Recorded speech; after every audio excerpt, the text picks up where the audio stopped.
सबसे पहले बात कराची में होने वाले PS 114 के ज़िमनी इंतखाब की, जिसके 18 पोलिंग स्टेशन का गैर हतमी गैर सरकारी नतीजा हम आपके साथ शेयर करेंगे, जिसके मुताबिक पाकिस्तान पीपल्स पार्टी के सईद गनी 4076 वोट लेकर आ गए हैं, जबकि गैर सरकारी गैर हतमी नतीजे के मुताबिक MQM पाकिस्तान के कामरान टिसोरी 3388 वोट लेकर दूसरे नंबर पर हैं। हवाले से आपको आगे चलकर भी अपडेट करेंगे। और अब बात अहम खबर की, जिसमें पनामा केस JIT की कार्रवाई मुकम्मल हो गई है। वजीर आजम और उनके घर वालों से पूछगछ, गवाहों के बयानात और दस्तावेजात के मुआयने से क्या हासिल हुआ, रिपोर्ट कल सुप्रीम कोर्ट में जमा कराई जाएगी। JIT की कार्रवाई आज भी जारी रही। बात करेंगे नुमाइंदा जियो न्यूज एजाज सैयद से। एजाज, कल कब JIT अपनी रिपोर्ट सुप्रीम कोर्ट को पेश करेगी? जी, कल सुप्रीम कोर्ट का 3 रुकनी बेंच सुप्रीम कोर्ट में इस मामले की समाअत करेगा। तकरीबन 1 बजे के वक्त मुश्तरका तहकीकाती टीम के जो 6 के 6 अरकान हैं वो पहुंचेंगे सुप्रीम कोर्ट ऑफ पाकिस्तान, और इससे पहले वो यहाँ पर फेडरल जुडिशल एकेडमी में एक इजलास करेंगे। आयशा, इस वक्त भी 6 के 6 अरकान वाजिद ज़िया की सरबराही में यहाँ पर मुश्तरका तहकीकाती टीम की सूरत में यहाँ पर मौजूद हैं, और वो निगरानी कर रहे हैं। जो हतमी रिपोर्ट है उसकी तैयारी का अमल की निगरानी कर रहे हैं, और वो तैयारी करके ये हतमी रिपोर्ट तैयार करके उसका जायज़ा लेंगे और उसकी 3 नकूल तैयार करेंगे। जिस तरह कि आयशा आपको पता है कि हुकूमत पाकिस्तान मुस्लिम लीग नून की हुकूमत पहले ही कह चुकी है कि वो कतरी जो शहज़ादा है उसका बयान के बगैर इस रिपोर्ट को तस्लीम नहीं करेगी, और सुप्रीम कोर्ट कह चुकी है कि चाहे आसमान गिर पड़े या ज़मीन फट जाए, JIT के अरकान को जो तय की गई मुद्दत है, यानी कि 10 तारीख तक की, कल तक की, उसके दौरान ये रिपोर्ट उन्होंने जमा करवानी है। अब कल ये रिपोर्ट जमा करवाएंगे और बात सामने आएगी कि असल बात JIT के नुक्ता नज़र में जो 13 सवालात थे उनके जवाबात क्या हैं। हमारी इतलात के मुताबिक कुछ जवाबात तैयार मिले हैं और कुछ मनी ट्रेल के हवाले से शायद जवाबात नहीं आए। शुक्रिया आपका एजाज सैयद।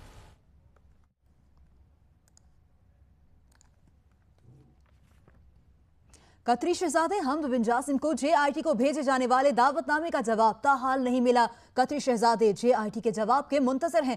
कतरी शहजादे हमद बिन जासिम के करीबी ज़राए ने जियो न्यूज़ को बताया कि हमद बिन जासिम की जानिब से JIT को भेजे जाने वाले दावतनामे का जवाब अभी नहीं मिला। दावतनामे का जवाब मिलने पर सबूत बज़रिया कोरियर या शख्सी तौर पर देने का फैसला होगा। कतरी शहजादे चाहते हैं कि JIT अपने इत्मीनान के लिए उनके महल आए। JIT अपनी तहकीकाती रिपोर्ट कल सुप्रीम कोर्ट ऑफ पाकिस्तान में जमा कराएगी।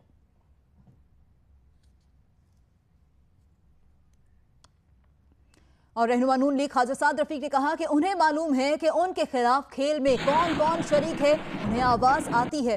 सारी जिंदगी सियासत ही की है। लाहौर में कारकुनों से खिताब करते हुए साद रफीक ने कहा कि JIT का मकसद कुछ और था, मगर उसने कोई और काम धंधा शुरू कर दिया। नवाज शरीफ सादिक भी हैं और अमीन भी। सफाई अवाम की अदालत में देंगे। और वज़ीर दिफा ख्वाजा आसिफ का कहना है कि नवाज शरीफ को इक़्तिदार किसी इदारे ने नहीं दिया, अवाम ने दिया है। कोई ताकत और कोई इदारा नवाज शरीफ से इक़्तिदार नहीं छीन सकता। वो सियालकोट में कारकुनों से खिताब कर रहे थे। कोई अदारा जो है वज़ीर आज़म नहीं बनाता। ये बात शकाफ अल्फाज में सुन ले। कोई भी नवाज शरीफ को इक़्तिदार से जो अवाम ने उसको मुंतकिल किया है उससे वो इक़्तिदार नहीं छीना जा सकता। JIT की जो कार्रवाई है सिर्फ एक तस्वीर क्यों लीक हुई है और पूरी कार्रवाई दिखा दो पाकिस्तान की आवाम। हमें कोई खतरा नहीं है। दूध का दूध, पानी का पानी होगा। ये JIT बैठी थी हमारे सामने। पाकिस्तान के 20 करोड़ आवाम JIT है। इनको दिखाओ कि नवाज शरीफ से क्या सवाल किए तुमने और नवाज शरीफ ने क्या जवाब दिया। हसन और हुसैन से क्या सवाल किए तुमने और उन्होंने क्या जवाब दिया। हमारी बेटी मरियम से क्या। और लोग जो है सिनेमा में चला दो, TV में चला दो, सीढ़ियां बांट दो, खर्चा हम देने के लिए तैयार हैं।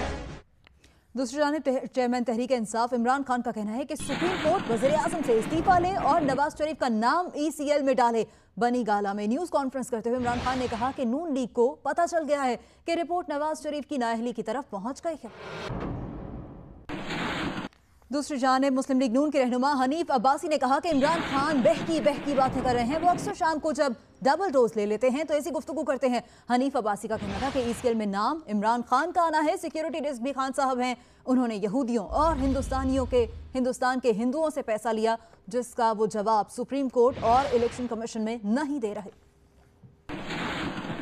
इमरान खान साहब की आज बहकी बहकी जो बातें हैं, और अक्सर शाम को वो जब दवाई डबल ले लेते हैं, डबल डोज ले लेते हैं, तो ऐसी गुफ्तगू करते हैं। ईसीएल में डाल इमरान खान साहब, नाम आपका डलना है, सिक्योरिटी रिस्क आप हैं। आपने यहूदियों से और हिंदुस्तान के हिंदुओं से पैसा लिया है, जिसका जवाब आप सुप्रीम कोर्ट में नहीं दे रहे, जिसका जवाब आप इलेक्शन कमीशन में नहीं दे रहे। और दूसरी बात ये है कि मुझे ये बताएं कि सुप्रीम कोर्ट के फैसले अब इमरान खान साहब करेंगे, यानी सुप्रीम कोर्ट के तर्जमान कोई नहीं है कि सुप्रीम कोर्ट की बात करेगा। ये कैसी गुफ्तगू करेंगे? सुप्रीम कोर्ट जो है इस्तीफा ले ले और फलां कर ले और नहीं कर ले। आपकी पार्टी तो पाबंदी लगनी जा रही है, आप डिस्क्वालीफाई होने जा रहे हैं। आप कहते हैं हम ओवरसीज पाकिस्तानियों से हमने पैसा लिया। नहीं खान साहब, आपने किसी से नहीं लिया।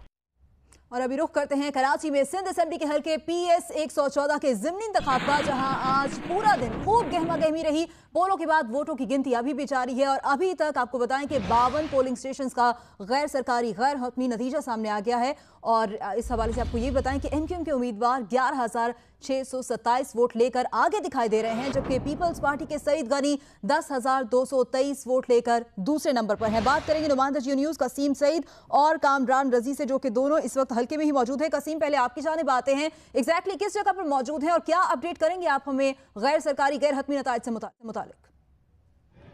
जी आशा, इस वक्त मैं मंजूर कॉलोनी से रिपोर्ट कर रहा हूँ। मेरे अक़ब में MQM का इंतखाबी दफ्तर है, जहाँ पर एक तरह से जश्न अभी से शुरू हो चुका है। मोटरसाइकिल सवारों की रैलियाँ यहाँ पर पहुँच रही हैं। जितना साफ शिकन यहाँ पर कैंपेन की गई, उतना ही साफ शिकन ये मरहला है नताइज आने का। अब तक हमें जो गैर हतमी गैर सरकारी नताइज मौसूल हुए हैं, उसके मुताबिक वो नतीजा 52 पोलिंग स्टेशन का है, जबकि इस हल्के में जो total number of polling station है वो 92 है। उसके मुताबिक 52 पोलिंग स्टेशन के अंदर MQM को बरतरी हासिल है, लेकिन बरतरी बहुत ज़्यादा कन्विंसिंग नहीं है। फिलहाल अभी MQM के उम्मीदवार कामरान टसोरी 11,627 वोट्स लेकर आगे हैं, जबकि जिनसे उनका मुकाबला तस्वुर किया जा रहा था पीपल्स पार्टी के सईद गनी, वो 10,223 वोट लेकर उनसे 1,000 वोटों की जो है वो कमी के साथ पीछे हैं। और तीसरे नंबर पर बताया जा रहा है कि मुस्लिम लीग नून के उम्मीदवार को वोट्स मिले हैं, 3300 वोट्स मिले हैं अली अकबर गुजर को, जो कि मुस्लिम लीग नून की जानिब से उम्मीदवार थे।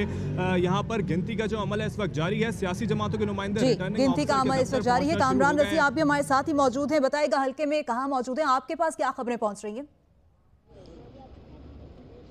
जी, मैं चनेसर गोट के इलाके में मौजूद हूं, जो पीपल्स पार्टी के उम्मीदवार सेनेटर सईद गनी का आबाई हल्का है। पीपल्स पार्टी से ताल्लुक़ रखने वाले जो वोटर्स हैं वो भी इस वक्त यहाँ मौजूद हैं। खासी गहमा गहमी है। अब नताइज का सिलसिला आ रहा है मुख्तलिफ पोलिंग स्टेशन से।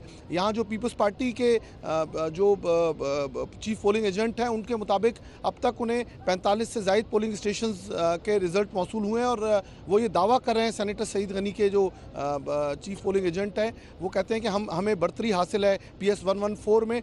ताहम अब भी जो निस्फ से ज़ायद यानी तकरीबन 45-50% से ज़ायद पोलिंग स्टेशन ऐसे हैं जिनका नतीजा अभी आना बाकी है। ताहम वोटों की गिनती का अमल जारी है।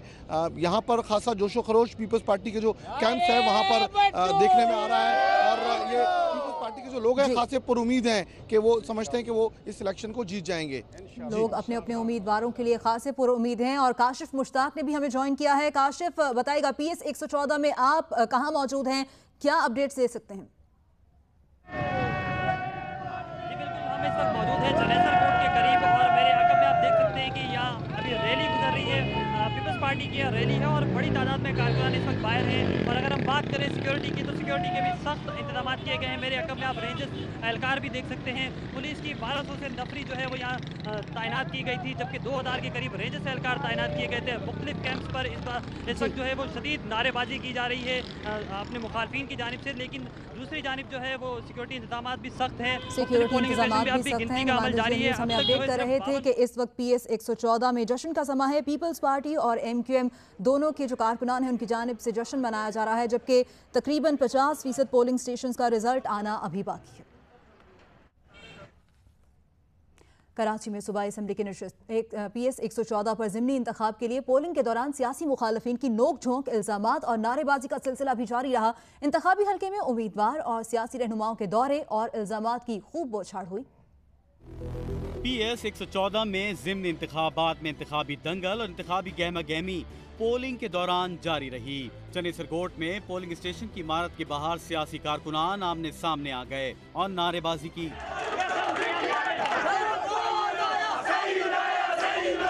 पीपल्स पार्टी के उम्मीदवार सईद गनी वोटिंग के अमल के दौरान रेंजर्स के रवैये की शिकायत करते नजर आए। हमने अमन अमान की सूरत हाल को काबू में रखने के लिए रेंजर्स की तैनाती का मुतालबा किया था, लेकिन मैं यहाँ जो देख रहा हूँ, मुझे महसूस ही हो रहा है कि माजरत के साथ रेंजर्स का रवैया हमारे साथ मुतसबाना है। DG rangers major general Mohammad Saeed का कहना था कि रेंजर्स ने अपने मैंडेट के मुताबिक काम किया है।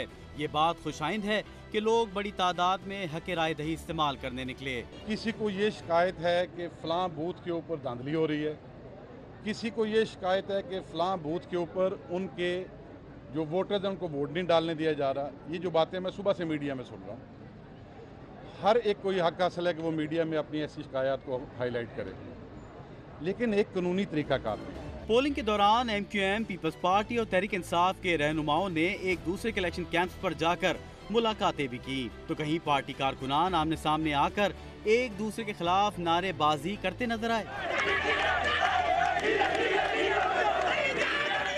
पीपल्स पार्टी के गुंडा अनासर ने तशद्दुद मुसल्लत करने की कोशिश की। पूरी दबाकर धांधली हो रही है।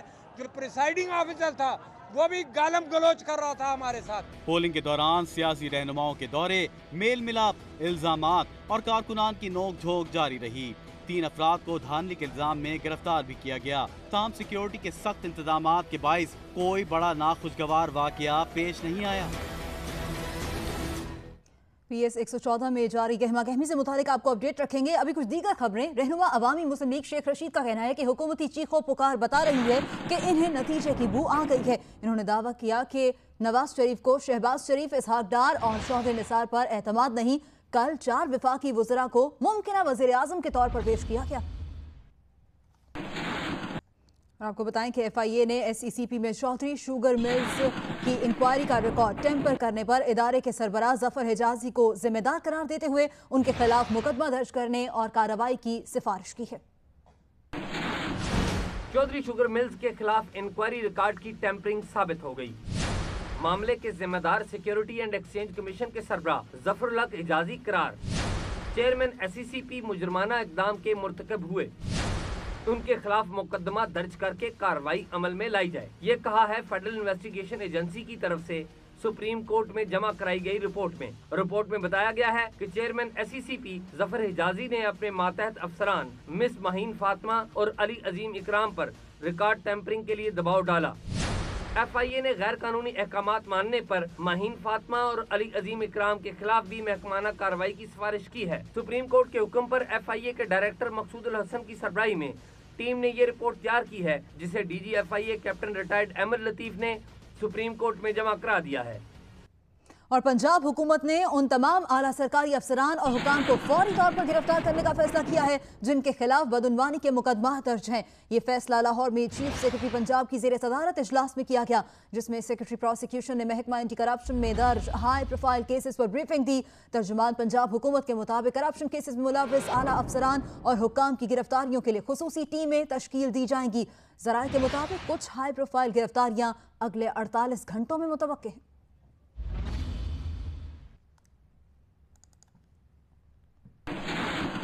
और अब बात के वज़ीर ख़जाना इसहाक डार ने खुफिया शादी का इल्ज़ाम मुस्तरद कर दिया। उनके तर्जुमान ने एक बयान में कहा कि खातून MNA से शादी का इल्ज़ाम बेबुनियाद है। JIT के सामने वज़ीर आज़म नवाज शरीफ और उनके ख़ानदान के खिलाफ गवाह बनने, अमरीकी शहरियत लेने की कोशिश करने और मर्सिडीज़ कार खरीद कर उसकी कीमत अदा न करने के इल्ज़ामात में भी कोई हकीकत नहीं है।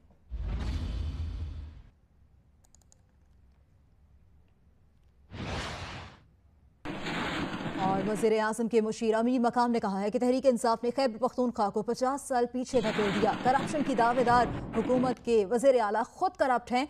पेशावर में मीडिया से बात करते हुए उन्होंने कहा कि बिला इम्तियाज एहतसाब की दावेदार पीटीआई ने एहतसाब को ताला लगा दिया। ऑफशोर कंपनीज में इमरान खान समेत हजारों लोगों के नाम आए हैं। दूसरों पर तनकीद करने वाले और कहते उसी दिन मैं सुन रहा था कि 80 करोड़ दरख्त लगाए, खुदा के लिए सारे आ जाओ। इस मीडिया को भी मैं कहते हो कि जाओ देखो किधर लगा है, ये है किधर, सिर्फ कागजों में। और अगर किसी ने उसकी अकाउंटेबिलिटी का पूछा तो उनका क्या हशर हुआ। और अभी आपको मौसम की खबर दें। बालाई वादी नीलम आज़ाद कश्मीर में शदीद बारिशें हुई हैं। ताओबड़, केल और शारदा में इन बारिशों के बाद दरियाए नीलम के बहाव में रुकावट पैदा हो गई है। तेज हवाओं से कई दरख्त उखड़ गए। शारदा के मधुमती नाले और ताओबड़ के कगई नाले में शदीद तुगयानी देखी जा रही है।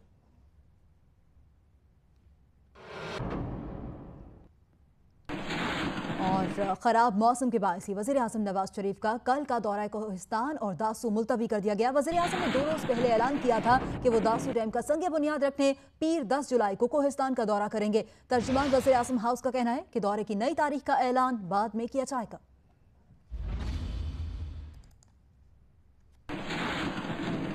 और पाकिस्तान में लगने वाला इंटरनेशनल फुटबॉलर्स का मेला रोनाल्डिनियो सेवंस ने लूट लिया। लाहौर में खेले गए दूसरे मैच में भी किंग्स सेवंस को 2-0 से शिकस्त का सामना करना पड़ा। फोर्ट्रेस स्टेडियम में था शायकीन फुटबॉल का जुम्मे गफीर, जहां हुआ रोनाल्डिनियो सेवंस और गिग्स सेवंस के दरमियान मुकाबला। दिलचस्प मुकाबले में दोनों जानिब से हुए एक दूसरे के गोल पर हमले। पहले ही क्वार्टर में बॉयटिंग के पास पर रियाज ने गोल दाग दिया। पहला क्वार्टर रोनाल्डिनियो सेवंस की बर्तरी पर खत्म हुआ। दूसरे क्वार्टर में भी दिखाई रोनाल्डिनियो ने क्लास। जबरदस्त बॉल कंट्रोल के साथ उन्होंने दिया हसन बशीर को पास, जिसने कोई गलती न की और स्कोर 2-0 कर दिया। 3 क्वार्टर पर मुश्तमिल मैच में गिग्स सेवंस कोई गोल ना बना सकी और रोनाल्डिनियो सेवंस ने 2-0 की फतह के साथ सीरीज भी अपने नाम कर ली। और पाकिस्तान आने वाले इंटरनेशनल फुटबॉलर्स ने अपने फन का खूब मुजाहरा किया, जिससे शायकीन बहुत खुश हुए। जियो न्यूज़ की एंकर पर्सन फातिमा सलीम ने फ्रांस के निकोलस को उर्दू भी सिखाई और फ्रेंच सीखी। मजे की लेकिन मुख्तसर लैंग्वेज की ये क्लास आप भी देखिए।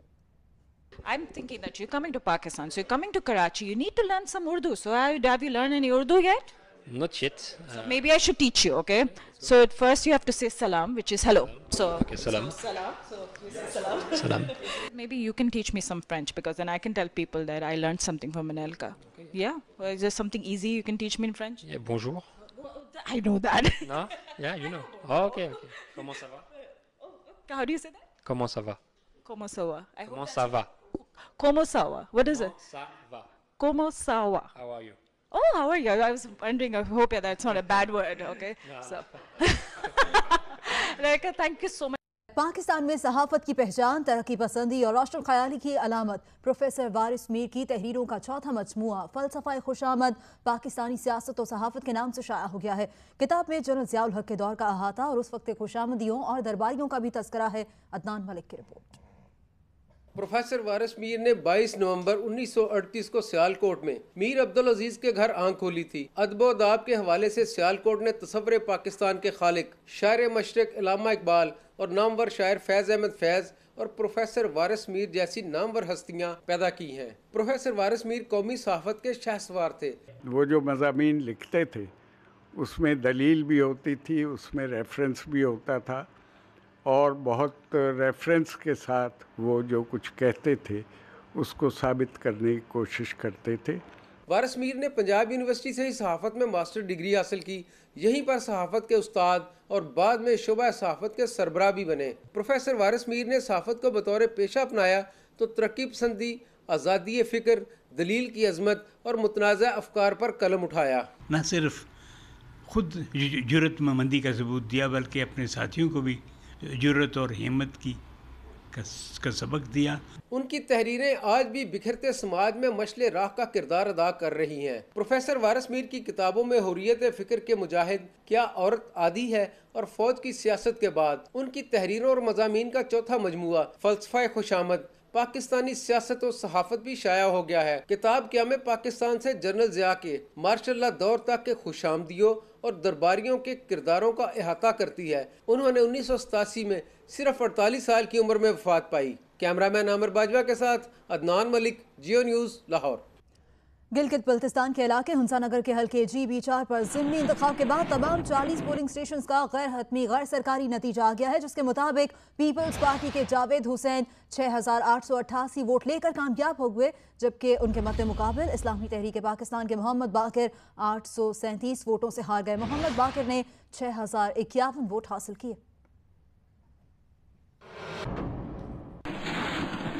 मादरे मिल्लत मोहतरमा फातिमा जिन्ना को हमसे बिछड़े 50 साल हो गए। मादरे मिल्लत की जिंदगी पर एक नजर डालते हैं कशमाला नजीब की रिपोर्ट में। बानिए पाकिस्तान कायदे आजम मोहम्मद अली जिन्ना की हमशीर फातिमा जिन्ना 30 जुलाई 1893 को कराची में पैदा हुई। उन्होंने 1922 में के डेंटल कॉलेज से डेंटिस्ट की तालीम हासिल की, जिसके बाद वो अपने बड़े भाई मोहम्मद अली जिन्ना के शाना बेशाना तरीके पाकिस्तान में शामिल हो गयीं और ख़वातीन में सियासी शोर बेदार करने के लिए मुख्तलिफ शहरों में तालीमी मराकज़ कायम किए। मोहतरमा फातिमा जिन्ना दो कौमी नजरिए की हामी थी, इसलिए उन्होंने ऑल इंडिया मुस्लिम लीग के लिए बढ़ चढ़कर खिदमात पेश की और मुसलमानों की वाहिद सियासी जमात की अहम रुकन बनकर उभरी। 1947 से पहले इनका ताल्लुक ऑल इंडिया मुस्लिम लीग से रहा, लेकिन इसके बाद वो पाकिस्तान मुस्लिम लीग के प्लेटफॉर्म से अमली सियासत में सरगर्म रही। आज़ादी पाकिस्तान के बाद उन्होंने पाकिस्तान विमेन एसोसिएशन के नाम से तंजीम की बुनियाद रखी, जिसने नौज़ायदा मुल्क में आने वाले महाजरीन की रिहाइश के हवाले से मौसर इंतजामात किए। वो अपनी खिदमात की वजह से मादरे मिल्लत कहलाईं। तवील अलालत के बाद 9 जुलाई 1967 को मोहतरमा फातिमा जिन्ना खालिक हकीकी से जा मिली। कशमाला नजीब, जियो न्यूज़, कराची। बढ़ते हैं कुछ दीगर खबरों की जानिब। सानिहा अहमदपुर शर्किया से किसी ने कोई सबक नहीं सीखा। विहाड़ी में खराब सड़क के बायस 20,000 लीटर डीजल से भरा टैंकर उलट गया। करीबी आबादी के लोग जमा हो गए और डीजल को ड्रमों में भरना शुरू कर दिया। सेंचावाला लिंक विहाड़ी रोड पर टैंकर उलटने के बाद करीबी आबादी के लोग जमा हो गए और पाइप लगाकर ड्रमों में डीजल जमा करने लगे। इत्तला मिलने पर DCO विहाड़ी अली अकबर भट्टी, DPO उमर सईद मलिक, पुलिस की भारी नफरी और सिविल डिफेंस का अमला मौके पर पहुंच गया। पुलिस ने टैंकर उलटने वाली जगह को घेरे में ले लिया और ड्रमों में डीजल भरने वाले अफराद को हादसे की जगह से पीछे हटा दिया।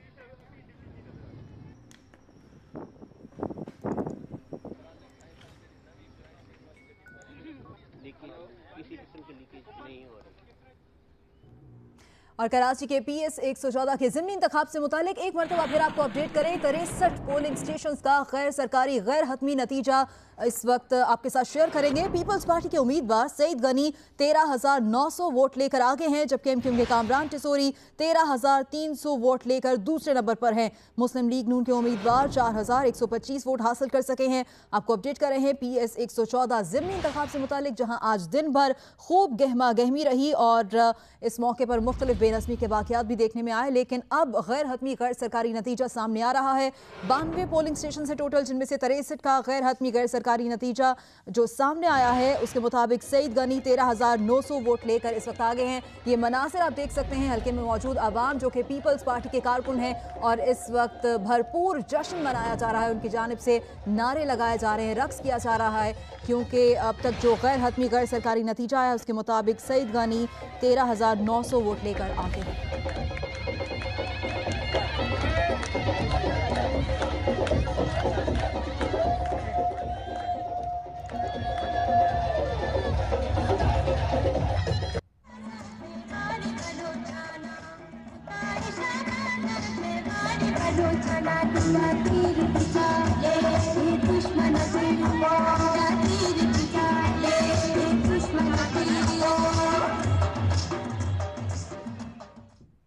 अमीर जमात इस्लामी सेनेटर सिराजुल हक ने कहा कि हुक्मरानों के पास कश्मीरी अवाम के हक में आवाज़ न उठाने का जवाब एक ही है और वो पनामा का मसला है। कल तक JIT के बनने पर मिठाई खाई और आज फैसला आने से कबल ही रोना शुरू हो गए। सिराजुल हक ने मुतालिबा किया कि मौजूदा हुकूमत, साबिका हुकूमत और परवेज मुशर्रफ समेत सबका एहतसाब होना चाहिए। वो इस्लामाबाद में जमात इस्लामी की जानिब से आपारा से सरीना चौक तक निकाली जाने वाली आज़ाद कश्मीर रैली से खिताब कर रहे थे। अभी तो आपके हाथों में हथकड़ियाँ नहीं है और रो रहे हैं, अडियाला जेल नहीं गए और रो रहे हैं। मैं इंसाफ की बात करता हूँ, मैं एहतसाब चाहता हूँ, सबका एहतसाब चाहता हूँ। मैं तो कहता हूँ कि परवेज मुशर्रफ से लेकर आज तक और उससे पहले भी जिन्होंने इस कौम को लूटा है, जिन्होंने इस कौम को बर्बाद किया है, जिन्होंने हमारे इदारों को लूटा है, उन सब का एहतसाब होना चाहिए। और तहरीक इंसाफ की मरकजी रहनुमा शाह महमूद कुरैशी का कहना है कि 10 जुलाई का दिन मुल्क की तारीख का धारा बदल सकता है। कारकुन मुत्तहिद होकर इमरान खान का साथ दें। लाहौर के इलाके वॉल्टन में यूथ विंग से खिताब करते हुए उन्होंने कहा कि तमाम बार काउंसिल्स और सिविल सोसाइटी सुप्रीम कोर्ट के तहफ़्फ़ुज़ का ऐलान कर दें तो नून लीग के कारकुन सुप्रीम कोर्ट पर हमला करने की जुर्रत नहीं कर सकेंगे। पाकिस्तान की सिविल सोसाइटी, पाकिस्तान के वकला, पाकिस्तान की बार एसोसिएशंस, बार काउंसिल्स, दस्तबस्ता अपील करूंगा कि पाकिस्तान के आईन पर हमला हो रहा है, रूल ऑफ लॉ पर हमला करने की तैयारी की जा रही है। उठिए, उठिए और सीना सिपर होकर पूरी कौम सुप्रीम कोर्ट के साथ यकजहती का ऐलान कर दे, वो उसके दिफा के लिए निकलेंगे तो मैं आपको यकीन दिलाता हूं इन्हें जुर्रत नहीं होगी।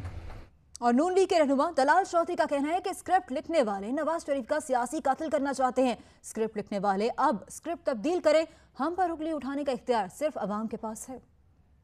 स्क्रिप्ट लिखने वाले जिन्होंने भुट्टो को एक फैसले से जान से मारा, अब नवाज शरीफ का सियासी कत्ल करना चाहते हैं।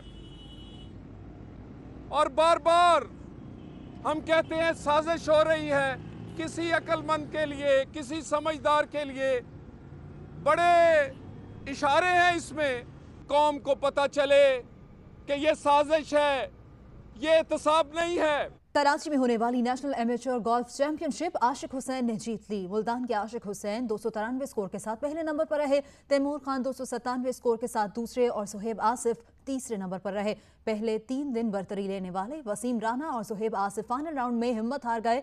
गर्ल्स इवेंट के ग्रॉस में आनिया फारूक और नेट में जाहिदा दुरानी ने कामयाबी हासिल की। जनूबी वज़ीरिस्तान में एक घर पर दस्ती बम के हमले में 2 ख़वातीन समेत 5 अफराद जाँ बहक और 8 जख्मी हो गए। शादी से इनकार, घर पर दस्ती बमों से हमला। पॉलिटिकल इंतजामिया जनूबी वज़ीरिस्तान के मुताबिक ये वाक़या पेश आया आदम वर्सक में, जहां एक घर पर 2 दस्ती बम फेंके गए। हमले में 5 अफराद जाँ बहक हो गए, जिनमें 2 ख़वातीन भी शामिल हैं। इब्तिदाई तहकीकात के मुताबिक वाक़या रिश्ते के तनाज़े पर पेश आया। भारतीय deputy high commissioner JP Singh की दोबारा दफ्तर खारजा तलबी हुई। लाइन ऑफ कंट्रोल के चरीकोट और सतवाल सेक्टर पर बिला इश्तियाल भारतीय फायरिंग से मजीद 3 शहादतों पर पाकिस्तान ने शदीद एहतजाज किया। डीजी साउथ एशिया और सार्क डॉक्टर मोहम्मद फैसल ने भारतीय डिप्टी हाई कमिश्नर से सख्त एहतजाज किया। तर्जुमान दफ्तर खारजा के मुताबिक शहरी आबादी को निशाना बनाना आलमी इंसानी हुकूक और आलमी कवानीन के खिलाफ है। भारत 2003 के मुआहिदा जंगबंदी की पासदारी करे। भारत मकबूजा कश्मीर की बिगड़ती सूरत हाल से आलमी तवज्जो हटाने के लिए हथकंडों पर अमल पैरा है।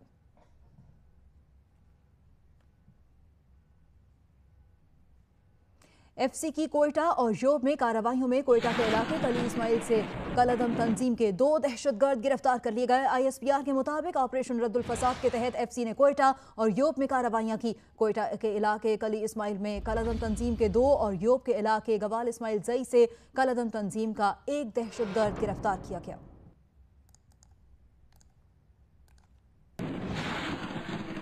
वज़ीर खुराक पंजाब बिलाल यासीन और पंजाब फूड अथॉरिटी टीम ने शेखुपुरा रोड पर बिस्किट तैयार करने वाली फैक्ट्री को नाकिस सफाई, चूहों की बाकियात और हशरात पाए जाने पर सील कर दिया। वज़ीर खुराक पंजाब बिलाल यासीन के मुताबिक शेखुपुरा रोड पर वाक़ फैक्ट्री में छापा मारा गया तो जगह जगह चूहों की बाकियात और हशरात पाए गए। ज़ाया शुदा और ख़राब खाम माल को बिस्किटों की तैयारी में इस्तेमाल किया जा रहा था। बिस्किट्स की तैयारी में इस्तेमाल होने वाले केमिकल्स का रिकॉर्ड मौजूद नहीं था, जबकि वर्कर्स के मेडिकल सर्टिफिकेट भी नहीं थे। बिलाल यासीन का कहना था कि फूड इंडस्ट्री को इंसानी सेहत के साथ खेलने की इजाज़त नहीं देंगे।